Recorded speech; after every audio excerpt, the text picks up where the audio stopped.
തിരുവനന്തപുരത്തെ പത്മനാഭസ്വാമി ക്ഷേത്രം കഴിഞ്ഞാൽ കേരളത്തിലെ മറ്റൊരു ക്ഷേത്രത്തിനുമില്ലാത്ത ഇത്ര കമനീയമായ രാജഗോപുരം ഈ ക്ഷേത്രത്തിന് മാത്രമേയുള്ളൂ. ആലപ്പുഴയിലെ കിടങ്ങാമ്പറമ്പ് ശ്രീ ഭുവനേശ്വരി ക്ഷേത്രം നഗരഹൃദയത്തിൽ പ്രതിഷ്ഠിക്കപ്പെട്ട ഒരു സൗന്ദര്യ ശില്പം കൂടിയാണ്.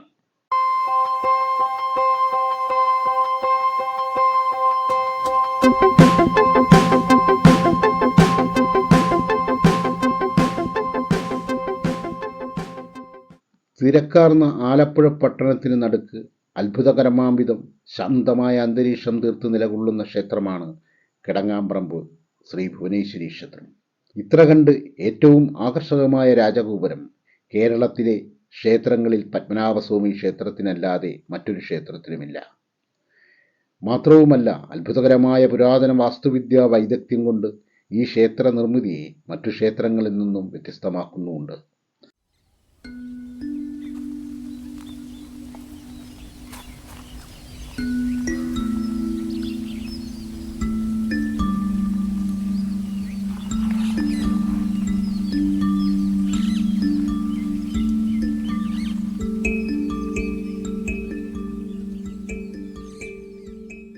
ഭുവനേശ്വരി ദേവിയാണ് പ്രധാന പ്രതിഷ്ഠ.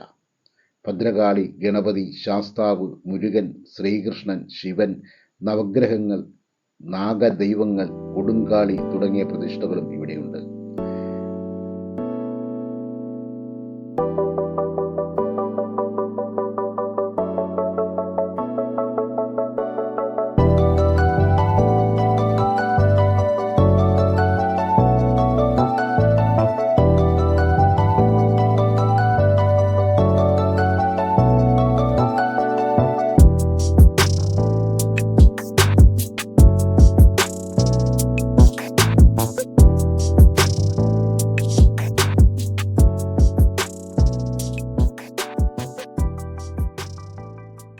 ജാതിഭേദവും ലിംഗഭേദവും കൂടാതെ എല്ലാവർക്കും അനുഗ്രഹം നൽകുന്ന ഭുവനേശ്വരി ദേവി ഭക്തരുടെ ദാസിയെന്ന ഭാവത്തിലാണ് വാണരുളുന്നത്.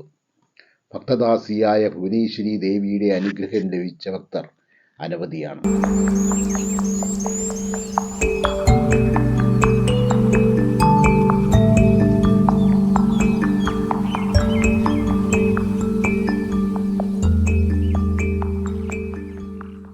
നൂറ്റാണ്ടുകൾക്ക് മുമ്പ് ഈ സ്ഥലത്ത് ഒരു കൂട്ടം നമ്പൂതിരിമാർ ഉപാസിച്ചിരുന്ന മൂർത്തിയാണ് ഭുവനേശ്വരി ദേവി. കാലക്രമേണ അവർ ഇവിടം വിട്ടു പോയപ്പോൾ പൂജകൾ ലഭിക്കാതെ ഇവിടം അനാഥമായി കാടുകയറി കിടന്നു. കുറെ കാലങ്ങൾക്കു ശേഷം കള്ളുചെത്തുകാരനായ ഒരാൾ ഈ സ്ഥലത്ത് യാദൃച്ഛികമായി എത്തുകയും ഒരു മരസ്റ്റൂൾ കണ്ടെത്തുകയും ചെയ്തു. അതിനു ചുറ്റിനുമുണ്ടായിരുന്ന കമ്പിവേലി പൊളിച്ചു മാറ്റി അവിടെ ഒരു ലോഹവിളക്ക് സ്ഥാപിച്ചു. അതിൽ തിരിതെളിച്ചു പോന്നു. പ്രായമായപ്പോൾ ഒരു സന്യാസിയെപ്പോലെ അയാൾ പല ദേശങ്ങളിലേക്കും സഞ്ചരിക്കാൻ തുടങ്ങി. എങ്കിലും എല്ലാ മലയാള മാസവും 1-ാം തീയതി ആ വിളക്കിൽ തിരിതെളിക്കാൻ എത്തുമായിരുന്നു ആ മനുഷ്യൻ. ഭണ്ഡസന്യാസി എന്നറിയപ്പെട്ട ആ മനുഷ്യൻ്റെ മരണശേഷം വീണ്ടും ആ സ്ഥലം അനാഥമായി.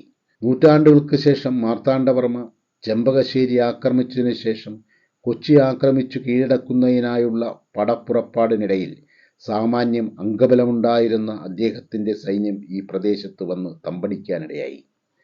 സൈന്യത്തിലെ ചില പടയാളികൾ കാട് പിടിച്ചു കിടന്നിരുന്ന ഈ പ്രദേശം മലമൂത്ര വിസർജനത്തിന് ഉപയോഗിച്ചു. അതോടെ ചില സൈനികർക്ക് വസൂരി പിടിപെട്ടു. ഈ സംഭവത്തെ തുടർന്ന് മാർത്താണ്ഡവർമ്മ മഹാരാജാവിൻ്റെ നിർദ്ദേശപ്രകാരം ഒരു ജ്യോതിഷിയെ കൊണ്ട് പ്രശ്നം വെപ്പിച്ചു. സൈനികർ ഭൂമിക്കടിയിൽ കിടക്കുന്ന ഒരു പുണ്യക്ഷേത്രത്തെ മലിനമാക്കിയതിലുള്ള ദേവീകോപമാണ് വസൂരി പിടിവിടാനുള്ള കാരണമെന്ന് ജ്യോതിഷി പറഞ്ഞു. സൈനികരെ കൊണ്ട് ആ സ്ഥലം കുഴിച്ചു പരിശോധിച്ചപ്പോൾ അതിപുരാതനമായ ഒരു ക്ഷേത്രത്തിൻ്റെ ചില അവശിഷ്ടങ്ങൾ കണ്ടുകിട്ടുകയുണ്ടായി. ഇതിനെ തുടർന്ന് മഹാമനസ്കനായ മാർത്താണ്ഡവർമ്മ പ്രായച്ചിത്തമായി ഒരു ക്ഷേത്രം പണിയുവാൻ തയ്യാറായി. തൈവേലിക്കകത്ത് അരയൻ എന്നയാളാണ് ക്ഷേത്രത്തിൻ്റെ നിർമ്മാണ ചുമതല ഏറ്റെടുക്കുകയും അങ്ങനെ ദക്ഷിണേന്ത്യയിലെ ശില്പവേല കൊണ്ട് സമ്പന്നമായ ക്ഷേത്രങ്ങൾക്ക് സമാനമായ മനോഹരമായ ഈ ക്ഷേത്രം പൂർത്തീകരിക്കുകയും ചെയ്തത്.